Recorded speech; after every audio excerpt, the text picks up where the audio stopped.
Shruti and Abhijit. Today let's look at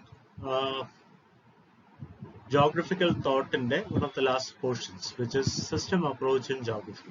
So since we have looked at various paradigms in geography, system approach actually comes as part of quantitative revolution in geography. Now we need to understand geography as systems and how effective is learning geography or understanding geography through systems. ഇതാണ് നമ്മൾ ഈ ക്ലാസ്സിൽ understand ചെയ്യാൻ പോകുന്നത്. Now, what is a system? A system is defined as a whole which functions as whole because of the interdependence of its parts. എന്ന് പറയുമ്പോൾ ഒരു system comprise of a lot of elements, ഒത്തിരി elements ഒരു സിസ്റ്റത്തിനകത്തുണ്ട്. ഈ elements എന്ന് പറയുന്ന, for instance let's look at monsoon system. Monsoon സിസ്റ്റത്തിൽ there are elements like the sun, right, rainfall, clouds, water, right, wind, mountains. All these are elements of a monsoon system. Okay, അപ്പോൾ ഈ എലമെന്റ്സും ഇതിന് തമ്മിലുള്ള ലിങ്കേജസും, എന്ന് പറഞ്ഞാൽ wind is related to, there are relations, interrelationships between these elements, അല്ലേ? Solar energy and water, and that is sea water, wind, right, mountains. ഇതിനൊക്കെ ഇങ്ങനെയുള്ള എലമെന്റ്സിനൊക്കെ interdependence ഉണ്ട്. ഒരു മൺസൂൺ സിസ്റ്റത്തിൽ all these elements are interdependent to each other and they have a very complex relationship with each other, and these elements have links with the outside environment also. ഉദാഹരണത്തിന് monsoon system has its links with, we know, with El Nino അല്ലെങ്കിൽ mad and Julian oscillation എന്ന് പറഞ്ഞ different കാര്യങ്ങളായിട്ട് സിസ്റ്റംസും എൻവയൺമെന്റുമായിട്ട് ഈ സിസ്റ്റത്തിന് links ഉണ്ട്. അപ്പോൾ ഇതാണ് ഒരു സിസ്റ്റം എന്ന് പറയുന്നത്. ഒരു സിസ്റ്റം എന്ന് പറഞ്ഞാൽ it's like a hole. So we take things as part of a whole. That means there will be various elements. These elements will have links between each other, right?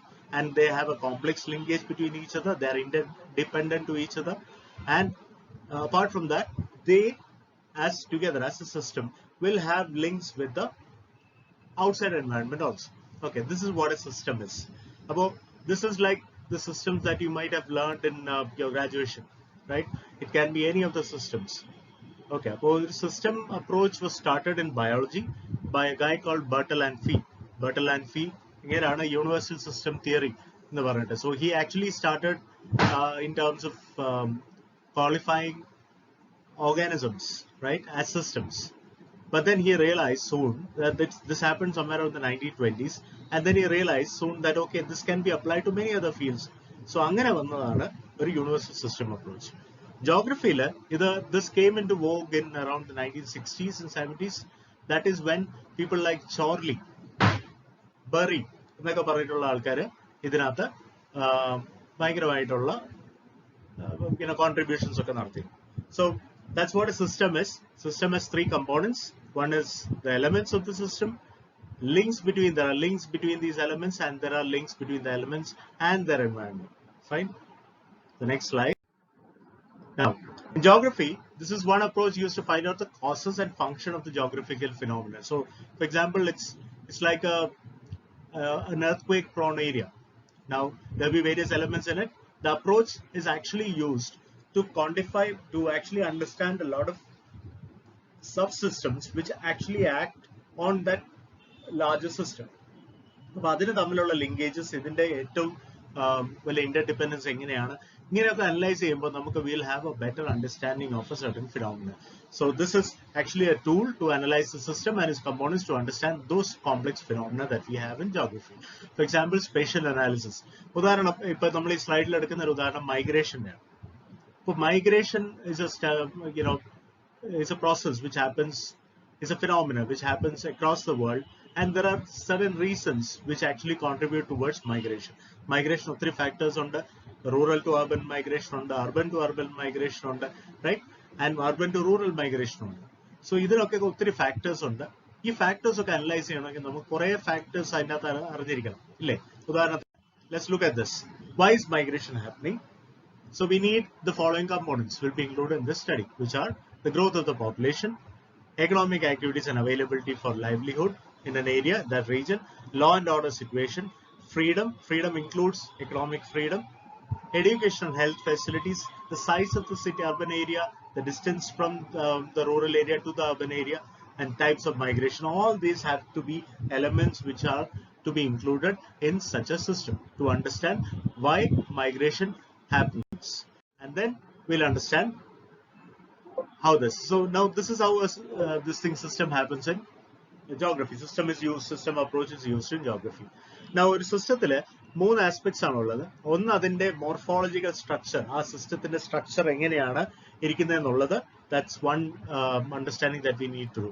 And secondly, most importantly, there is a function of this system. So what do these interrelationship between these elements and the linkages between them and the linkages between those elements and the environment actually mean, and what is their role? Right, monsoon system, its function is to actually provide us monsoon rainfall. Appo that's a function of that system.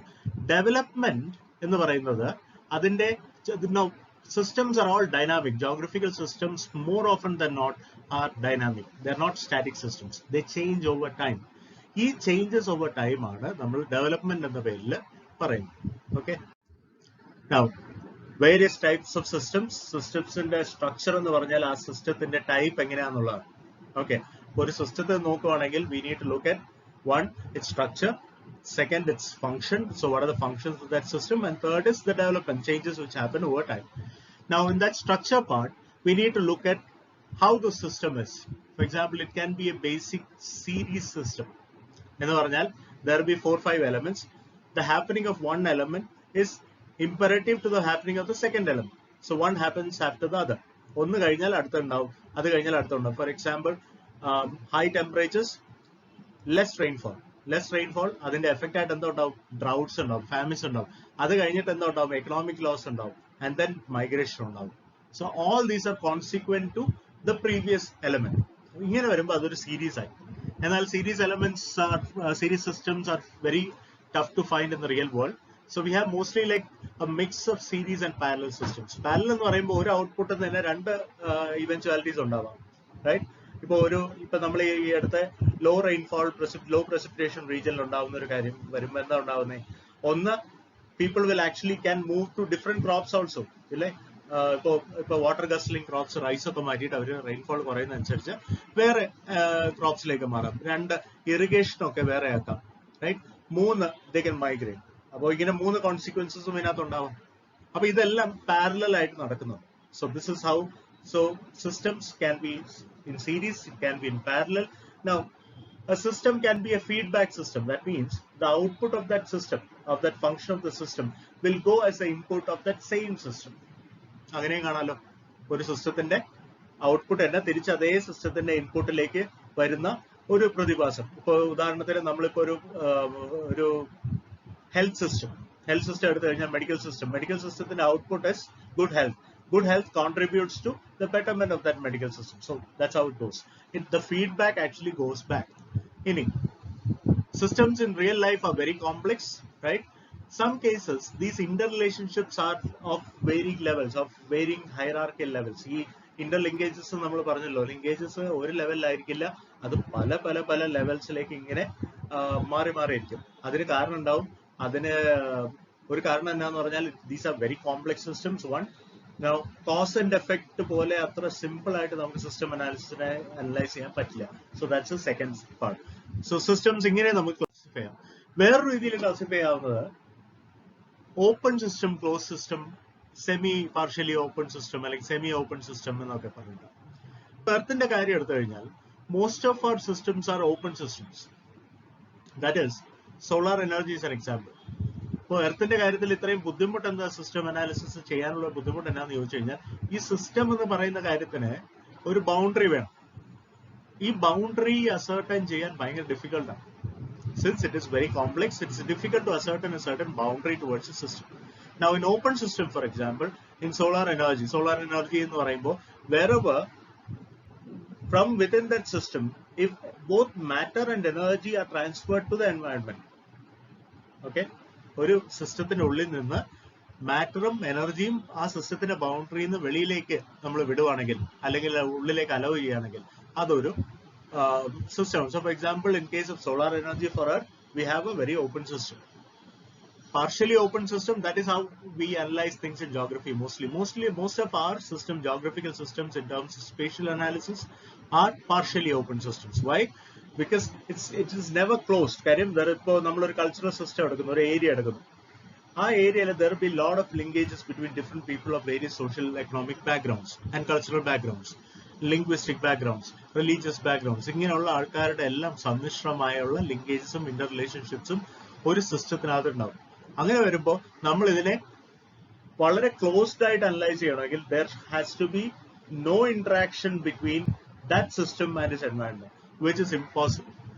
എന്നാൽ fully open ആണെങ്കിൽ നമുക്കൊരു സിസ്റ്റത്തെ പഠിക്കാൻ പറ്റില്ല. കാര്യം ഇപ്പോൾ for example നമ്മുടെ ഇത് തന്നെ എടുക്കാം, നമ്മൾ ഇപ്പോഴത്തെ കൊറോണ തന്നെ എടുക്കാം.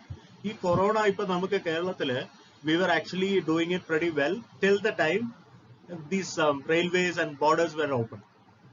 അപ്പൊ എന്താ അവിടെ സംഭവിച്ചത്? People started to come in, so matter started to come in. So for example, and then suddenly the system, which was a closed one, suddenly became open. And we have to find some sort of restriction to make it partially open, or rather partially closed, so that we can actually ensure that the boundaries don't change, over a certain amount of time, so that we can actually control that system. ഇവിടെ ഒരു system എന്താ? ഇവിടെ ഒരു ഡിസീസിന്റെ ഒരു system, ഒരു ecosystem. ഇവൻ an ecosystem നമ്മൾ പഠിക്കുന്നുണ്ട്. എക്കോസിസ്റ്റം എന്ന് പറഞ്ഞാൽ എന്താ? These are self-sustaining units in our ecosystem, in our biosphere, wherein there will be interactions between the various units in it, both the biotic as well as abiotic components in that unit, through which both energy and biomass are transferred. So that's an ecosystem. Adupole namakku we can actually have different types of systems. In geography, we mostly consider partially open systems. That's how we can easily understand systems better. Okay. In the system approach, three popularize ചെയ്ത ആൾക്കാരുണ്ട്. ഒന്ന് ചോർലി and Kennedy, Barbara കെനഡിയും ചോർലിയും എന്ന് പറയുന്ന രണ്ട് ആൾക്കാർ. അവരെ thesis work is very important in terms of system analysis. Burry, we have seen this guy in regional synthesis. He has also contributed in a big way to system analysis. ഇതിൽ കുറച്ച് advantage ഉണ്ട് സിസ്റ്റംസിൽ, അല്ലെ? സിസ്റ്റമിന്റെ advantage എന്താണെന്ന് ചോദിച്ചു കഴിഞ്ഞാൽ, in geography we hardly find any isolated element. ഒരു isolated element നമുക്ക് ഒരിക്കലും ഉണ്ടാവത്തില്ല. We can have an isolated system. For example, an isolated system would be Andaman Nicobar tribes. അല്ലേ? അവര് വേറെ ലോകം, പുറം ലോകമായിട്ട് ഒരു ബന്ധമില്ലാത്ത ഒരു ട്രൈബ്സ്. ഇപ്പൊ സെന്റിനലീസ് എന്നൊക്കെ പറഞ്ഞ ട്രൈബ്, ഒരാളെ കൊന്നില്ലായിരുന്നു, ഒരു മിഷണറി ആളെ കൊന്നില്ലായിരുന്നു. അപ്പൊ അവരെയൊക്കെ നമുക്ക് ഐസൊലേറ്റഡ് സിസ്റ്റം ആയിട്ടൊക്കെ വേണമെങ്കിൽ പറയാം. പക്ഷെ most of the geographical systems are what? Partially open systems. So that is where the advantages, it can never be a single element. There will always be groups of elements, and there will be linkages between them. That means there will always be flow of something, some sort of flow of communication or matter or energy or anything of this sort between these elements. So it can never be a single element. So that means rather than learning things and understanding things in isolation, it's better to actually group them into systems and then learning. So this approach is becomes very handy in understanding a lot of aspects in geography. Okay. And disadvantage എന്താന്ന് ചോദിച്ചു കഴിഞ്ഞാൽ, നമ്മൾ നേരത്തെ പറഞ്ഞ boundary. ഈ പലപ്പോഴും geographical systems are too complex. That ascertaining a boundary to that system is actually the most tedious of tasks, because the boundaries are highly variable. It doesn't last even for a day or even for some time. നമ്മൾ ആ സിസ്റ്റത്തിൽ അതിന്റെ boundary vary ചെയ്തുകൊണ്ടിരിക്കും. അപ്പൊ ഇങ്ങനെ boundaries മാറിക്കൊണ്ടിരുന്നു കഴിഞ്ഞാൽ it's tough to actually isolate a system and then learn about that system. So that is the major disadvantage. പിന്നെ it's very complex. This approach is people connect this approach with the approach of positivism. That means things about real things, but geography is more about what? More about perception also, individual human behavior also, right? And our perception and our cognitive abilities to the environmental phenomena. That is also something that we need to understand. But systems analysis actually turned a blind eye, in the initial years at least, turned a blind eye to these phenomena. It was based on positivism, based on only real and observable things, which is not very useful in terms of understanding geography in its fullest extent.